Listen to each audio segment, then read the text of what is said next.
Hello and welcome once again to the world of Subnautica. So in the last episode we started gathering up a few materials, and we are going to be continuing that in this episode with a hunt for copper. Now while we're having a quick look around for copper, I just want to remind you guys about my Patreon page. So if you guys could head over there, and any support you give would be fantastic and greatly appreciated. So I am looking for copper. The only real place I'm going to find that at the moment is in... Aha! Oh dear! How is it that when I want to find them, I can't, and the minute I don't need it, I bump into one, and all you've got is an egg in you, so I'm not really concerned. Spent half the last episode searching for it. Start this episode and bump straight into one. It's ridiculous. Oh, wow, why are you down there? Ah. Oxygen. I'm out of oxygen at this point. Thank you. Now, I've just picked up another lead, which is going to let me make a radiation suit, which is going to come in handy, because it means that I can get closer to the aurora without worrying about suddenly dying from radiation poisoning.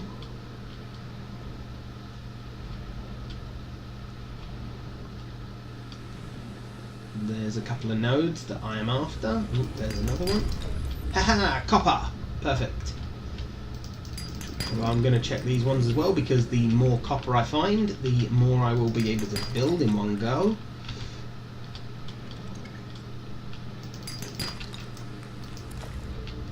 Lovely.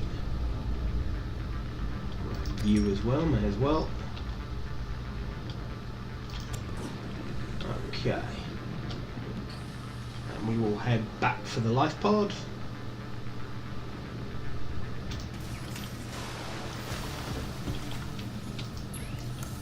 Okay, right. So I want to make a battery. There it is. Requires a copper and 2 acid mushrooms. You know what? Make another battery. I have enough stuff to make a power cell. No need for a power cell at the moment though. They become useful later on, and they're for particular things, but for the moment don't need them. So I will build a habitat builder. Mostly because I don't have the magnesium to make the repair tool yet. I'd also very much like a scanner. The handheld spectroscope scanner can be used to synthesize blueprints from salvaged technology and to record alien biological data. I love how you sort of examine the tool when you first made it, to sort of just look at it and go like, oh, so what is it? So with the scanner I can now scan, you know, life forms and sort of learn about those life forms. I can also scan sort of the general stuff in the area to find out what it is. Come on, really, just let me finish the scan. Thankfully it keeps your progress of what you've scanned, so even if the fish constantly swims out of your sort of line of sight, you're still scanning it. Or like you've still got all the progress that remains. Lovely. We're playing Scan All the Things. It's a fun game, honest.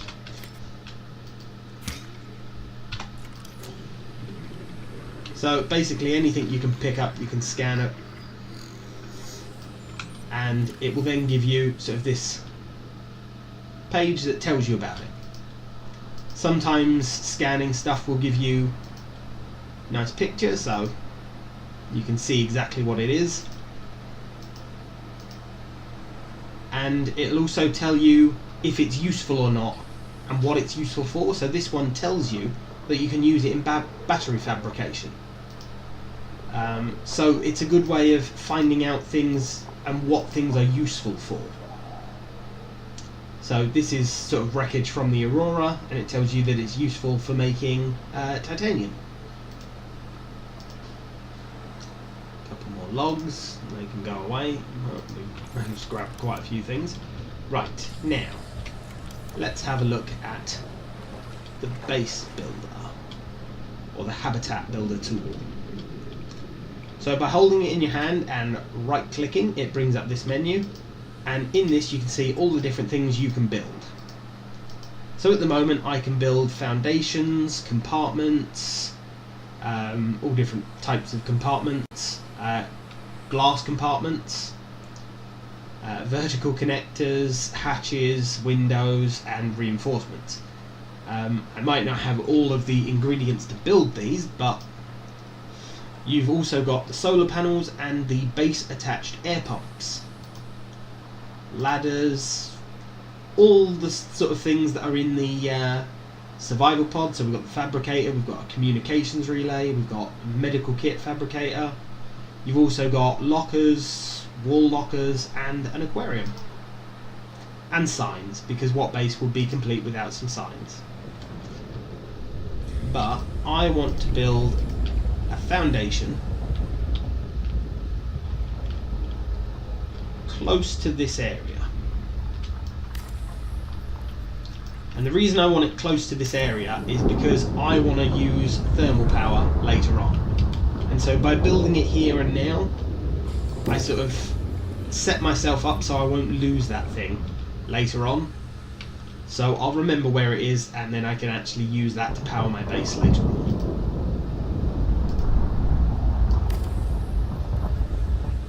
Now you'll notice just in the top corner it says the base hull strength is now 11.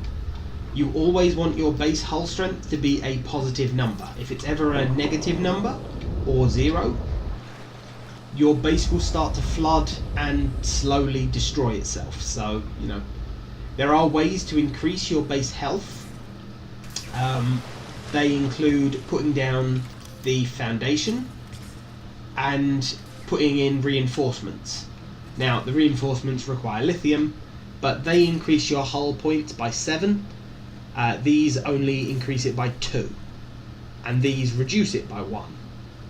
So, you know, most things reduce the hull strength by 1, and there's only like 2 ways to increase hull strength, so just be careful when you're building your bases. We've already got the stuff I need. More titanium, please!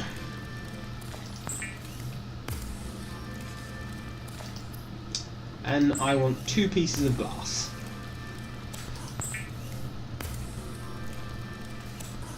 Lovely. Okay.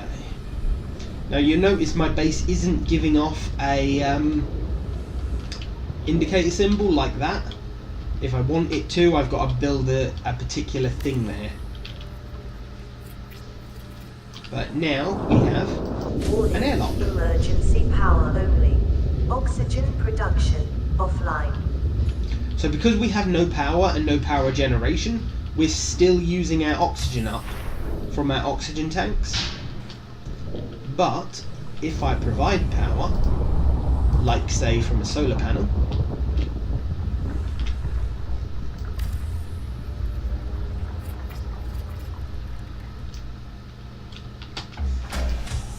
Welcome aboard, Captain. because we've got power in the base, All primary I can breathe. online. So you can build from inside the base as well.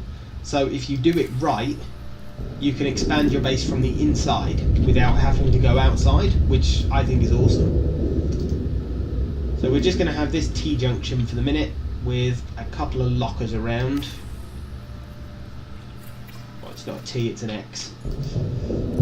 But that'll give me somewhere to store all my stuff.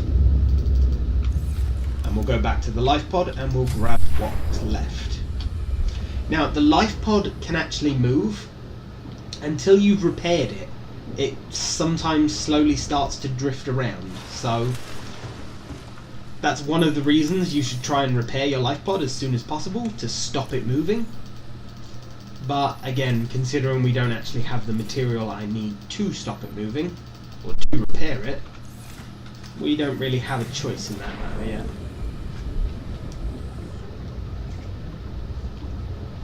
Just hope that it doesn't get too far away from my base, because as my base doesn't give off any sort of signal, I will lose that.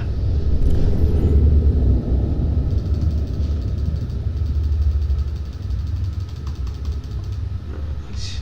Dump everything in there. Will it fit? No, it won't. Well, give me the water and I'll drink that because I'm getting a bit low. Right. Now, I would very much like a fabricator there. So you're going to take a wiring kit, a computer chip, and 2 titanium.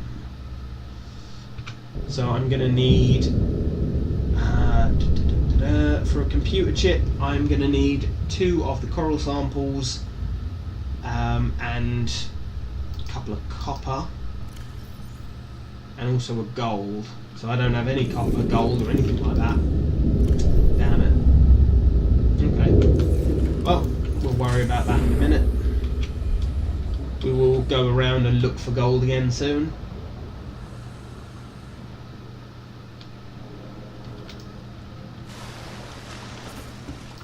Now, I can make the lead suit, I believe. So I need the fibre mesh and 2 lead. 2 fibre mesh and 2 lead. That's silicon rubber. So, fibre mesh, where are you?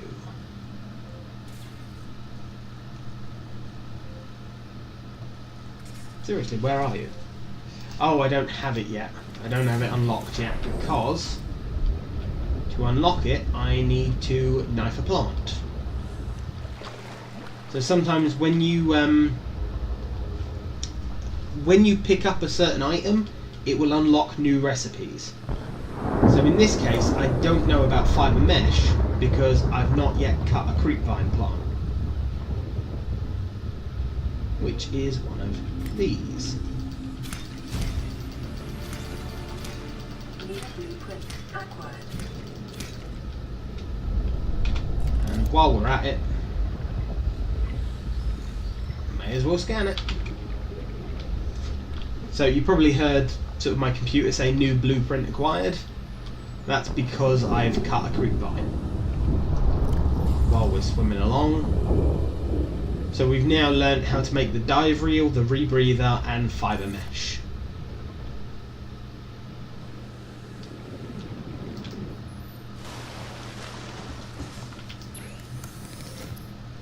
So the rebreather, in one of my previous episodes I mentioned that depending on how deep you are, depends on how quickly you use up your oxygen. Or if you have a rebreather, no matter how deep you are, you will always use 1 oxygen a second instead of sort of 2 or 3 or 4. So it becomes much easier to dive a lot deeper because your oxygen lasts longer. Right, I need a couple of the lead that I've got.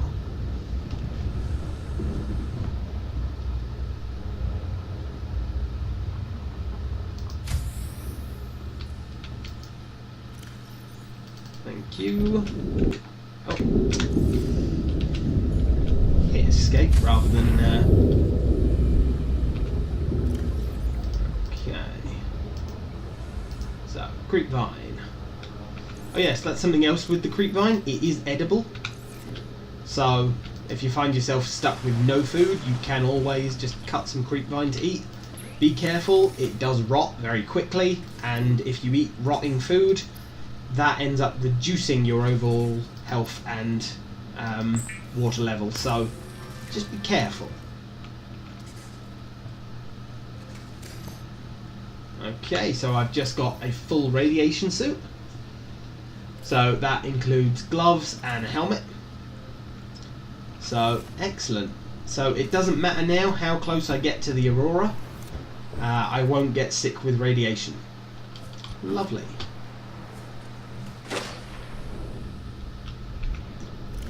Okay. So, there's a wreck over here, and there's certain things in wrecks that show up sometimes. Some of the boxes will sometimes be or smashed open, but they'll have something in the boxes still.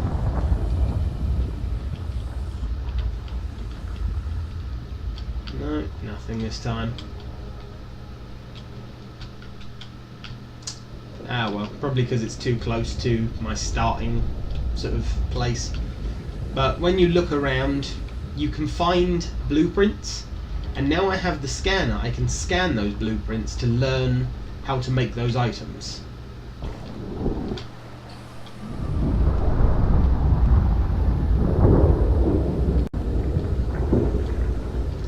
So depending entirely on what the blueprint's for, you can unlock a wide range of useful tools and buildings.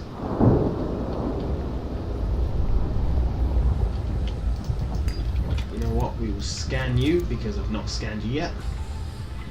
I try and scan everything that I find just so that it's unlocked in my index.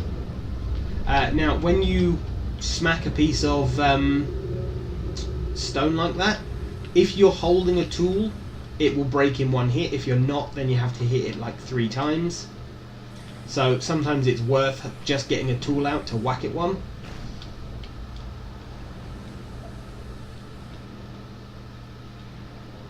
Let's go a little deeper than before. Ah, there's some salt. Salt we need. We need 3 of these. Aha, more salt. Excellent. So just getting that little bit deeper really helped. And that right there is, wow, that's a sand shark. But that there is something that I really want to get towards. Because that, go away. Evil little thing, go away.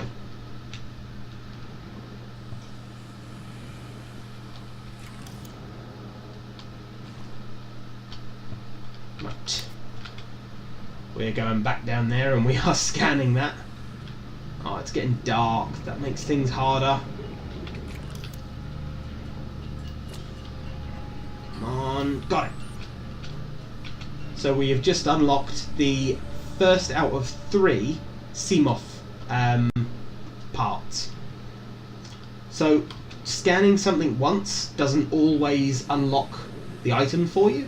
So in this case we've got to scan 3 of the fragments and then we'll unlock the blueprint. But the Seamoth is something that is quite useful. It's a 1-person mini submarine and it's a lot faster than like you are, so it makes exploring a heck of a lot easier. Right, grab a couple of titanium, crashfish powder, and we need that salt. And I need to remember which buttons to hit to close that menu. This is the problem when you play so many games. The buttons do so many different things, and I don't want to end up remapping every game to one set of buttons, because even then I will do something wrong. So with 3 salt you can make 1 magnesium. Perfect. And with that, we can now build the repair tool. Perfect. So, we can now fix this lifeboat. Hey, main power's online again. Lovely. And we can also repair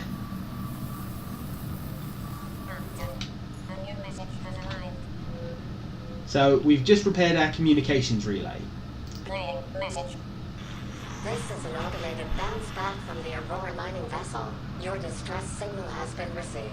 An emergency relief team will be dispatched to your location. Estimated arrival time 9 hours. I counted 5 9s there. That. Wow, a rescue team is going to be here in like 10 years. I'm glad we repaired that. Right, let's get back to our little base because I'm getting hungry.